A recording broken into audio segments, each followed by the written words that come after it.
believed in him. God is concerned with the restoration of humanity. God is concerned with righteousness and justice. I hope we don't lose sight of that in the midst of our world that is not what God intended it to be, but is broken in so many ways. That God continues to be concerned for those high ideals of justice and righteousness, of love and peace, of truth, and of an understanding on our part of our identity as children of God. And yet, God could accomplish God's purposes by coming down on us like a ton of bricks, by just enforcing God's will. As so many people who believe that what they know is in harmony with God's will sometimes pray for. When you pray for vindication against your enemies, when you believe that they're wrong and you're right and God is on your side, then you want God to just do that God thing.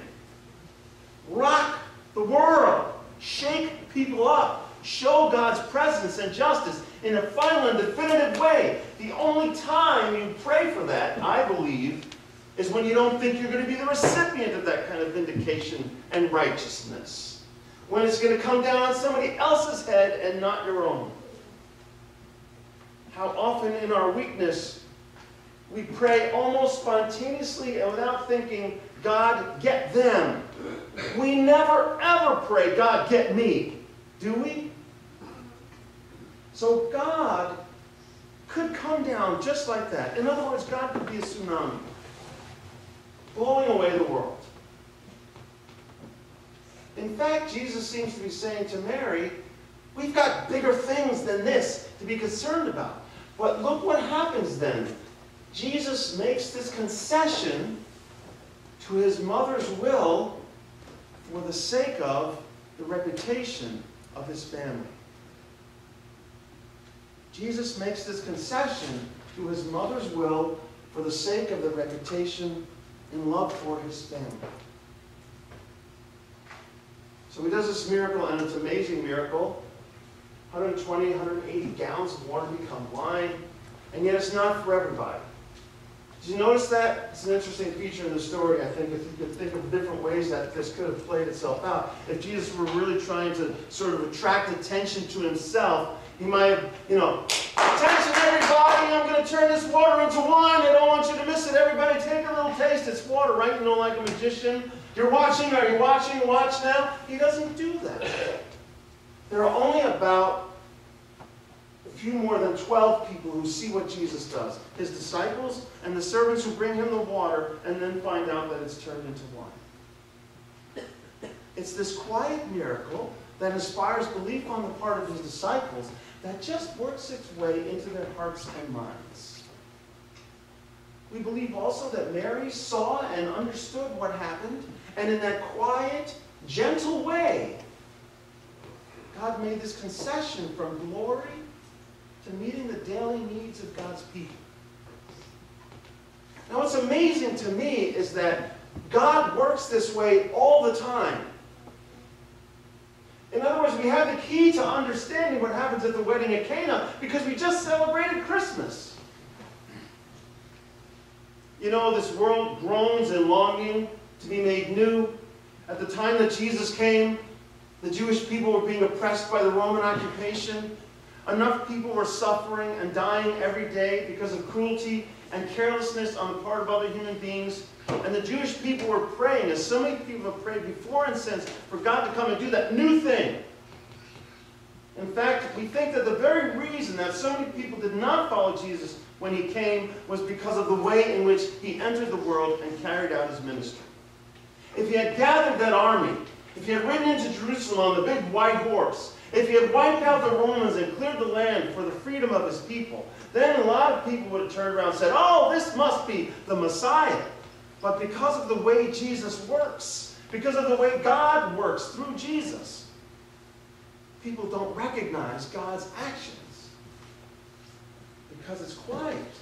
It's subtle. You have to have your hearts and minds open and your faith ready to believe what God is doing.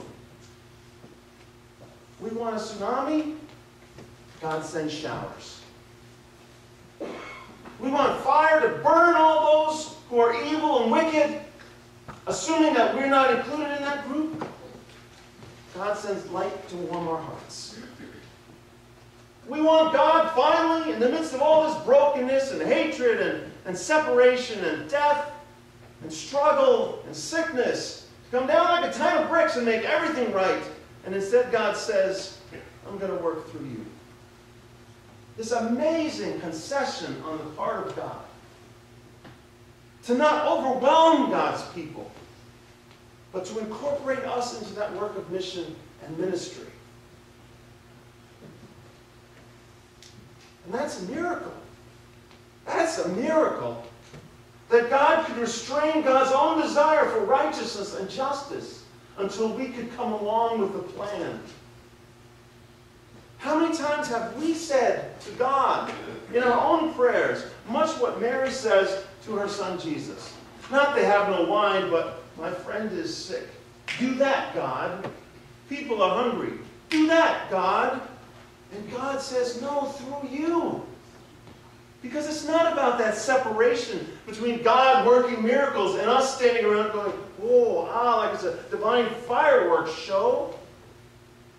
It's about God bringing us into relationship and working with us for the sake of others.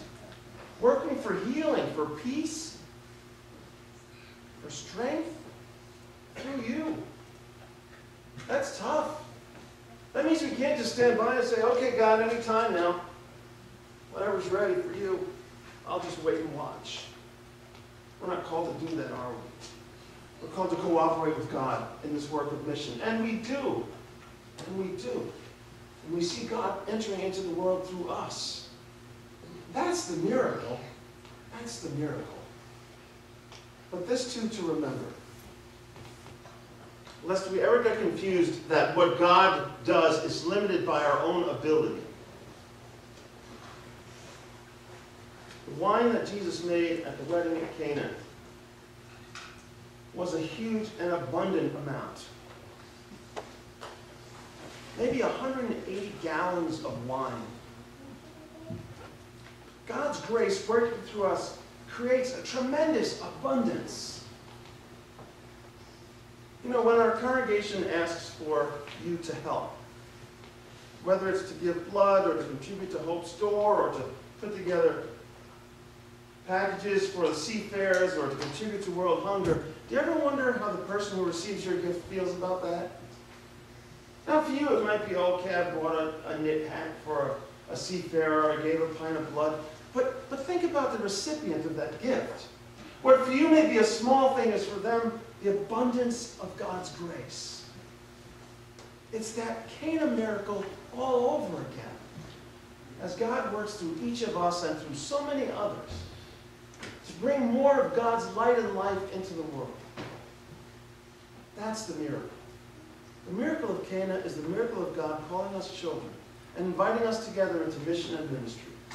The miracle of God is abundant and meets needs and creates thanksgiving, just as it did back then, even so now. And God's hour through Christ does come, and God accomplishes what God sets out to do. One day we'll see that clearly. Now we work on behalf of that good news for the sake of others.